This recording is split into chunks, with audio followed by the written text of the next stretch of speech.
Hello दोस्तों, मेरा नाम प्रियंका है और मेरे क्लास में आप सभी का स्वागत है। आज है 10th चैप्टर प्राचीन भारत विविध से। इस टॉपिक को कवर करेंगे, तो चलिए शुरू करते हैं। किस विदेशी यात्री ने भारत का दौरा सबसे पहले किया था?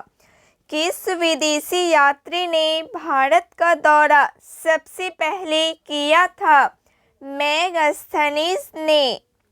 शून्य की खोज किसने की? शून्य की खोज किसने की? आर्यभट्ट ने। महापाषाण संस्कृति 1500 ईसा पूर्व से 1000 ईसा पूर्व हमें दक्षिण भारत के उस ऐतिहासिक युग से परिचित कराती है जब महापाषाण काल में उपयोग में लाए जाते थे बड़े पत्थरों से घिरी हुई समाधियां, जिसे कब्र कहते हैं। किस पुस्तक का 15 भारतीय और 40 विदेशी भाषाओं में अनुवाद किया जा चुका है? किस पुस्तक का 15 भारतीय और 40 विदेशी भाषाओं में अनुवाद किया जा चुका है?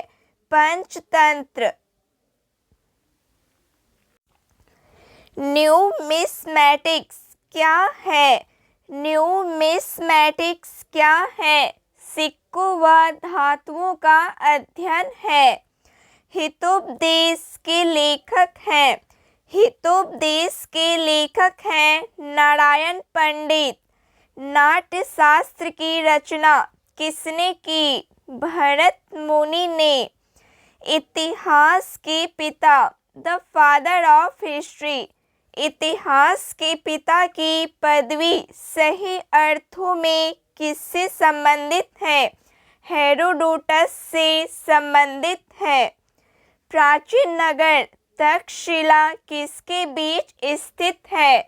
प्राचीन नगर तक्षशिला किसके बीच स्थित है? सिंधु व झेलम के बीच स्थित है। वह अंग्रेज कौन था जिसने सर्वप्रथम भागवत गीता का अंग्रेजी में अनुवाद किया था? वह अंग्रेज कौन था जिसने सर्वप्रथम भागवत गीता का अंग्रेजी में अनुवाद किया? चार्ल्स विलियम्स था। पूरा पाषाण काल में आदि मानव के मनोरंजन के साधन थे शिकार। किसको चालकोलिथिक एज कहा जाता है?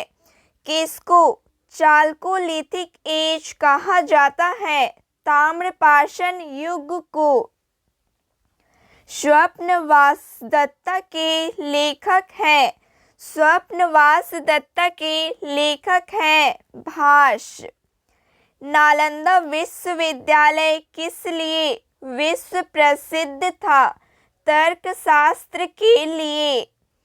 उस स्रोत का नाम बताएं जो प्राचीन भारत के व्यापारिक मार्गों पर मौन है। मिलिंद पन्हो।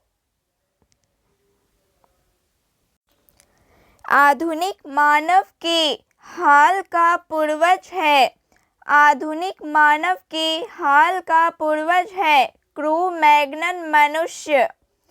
ईसा की प्रारंभिक सदियों में भारत तथा रोम के बीच घनिष्ठ व्यापारिक संबंधों की सूचना किस पुरा स्थल की खुदाई से प्राप्त होती है? अरिकमेडु से। आधुनिक देवनागरी लिपि का प्राचीनतम रूप है? आधुनिक देवनागरी लिपि का प्राचीनतम रूप है ब्राह्मी लिपि। मानव द्वारा सर्वप्रथम प्रयुक्त अनाज था। मानव द्वारा सर्वप्रथम प्रयुक्त अनाज था चावल। मानव द्वारा सर्वप्रथम प्रयुक्त अनाज था चावल। काव्य शैली का प्राचीनतम नमूना किसके अभिलेख में मिलता है? रुद्रदमन के अभिलेख में। कौन सा बंदरगाह पोडू के नाम से दी Periplus of the Erythraean Sea, लाल सागर का भ्रमण के अज्ञातनामा लेखक को ज्ञात था? कौन सा बंदरगाह पेडू के नाम से the Periplus of the Erythraean Sea, लाल सागर का भ्रमण के अज्ञातनामा लेखक को ज्ञात था? अरिकमेडु को। ताम्रश्रम ताम्रपाषाण काल चालकोलिथिक एज में महाराष्ट्र के लोग मृतकों के घर के फर्श के नीचे किस तरह रख कर दफनाते थे? उत्तर से दक्षिण की ओर। भीमबेटका किसके लिए प्रसिद्ध है? भीमबेटका किसके लिए प्रसिद्ध है? गुफाओं के शैल चित्र के लिए। प्राचीन भारत में कौन सी लिपि दाईं से बाईं ओर लिखी जाती है? खरोष्टी लिपि। मालती माधव के लेखक थे? मालती माधव के लेखक थे भवभूति। मुद्राक्षस नामक पुस्तक के लेखक कौन था? विशाख दत्त। मुद्राक्षस नामक पुस्तक का लेखक कौन था? विशाख दत्त था। किस वंश के राजाओं ने खजुराहो स्थित मंदिरों का निर्माण करवाया था? चंदेल वंश के राजाओं ने। आबू का जैन मंदिर किससे बना है? आबू का जैन मंदिर किससे बना है? संगमरमर से। एलिफेंटा की गुफाएं मुख्यतः किस धर्म के मतावलंबियों के उपयोग के लिए काट कर बनाई गई थी? शैव धर्म के लिए। एलिफेंटा के प्रसिद्ध शैल को काटकर बनाए गए मंदिरों का श्रेय दिया जाता है राष्ट्रकूटों को।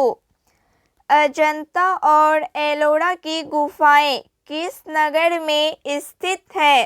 अजंता और एलोरा की गुफाएं किस नगर में स्थित है? औरंगाबाद में स्थित है। कोणार्क का सूर्य मंदिर किसने बनवाया था? कोणार्क का सूर्य मंदिर किसने बनवाया था? नरसिंहदेव वर्मन ने। किस मंदिर को काला पैगोडा के नाम से जाना जाता है? किस मंदिर को काला पैगोडा के नाम से जाना जाता है? कोणार्क का सूर्य मंदिर। कोणार्क का सूर्य मंदिर को काला पैगोडा के नाम से जाना जाता है। तो फ्रेंड्स, आज के लिए बस इतना ही।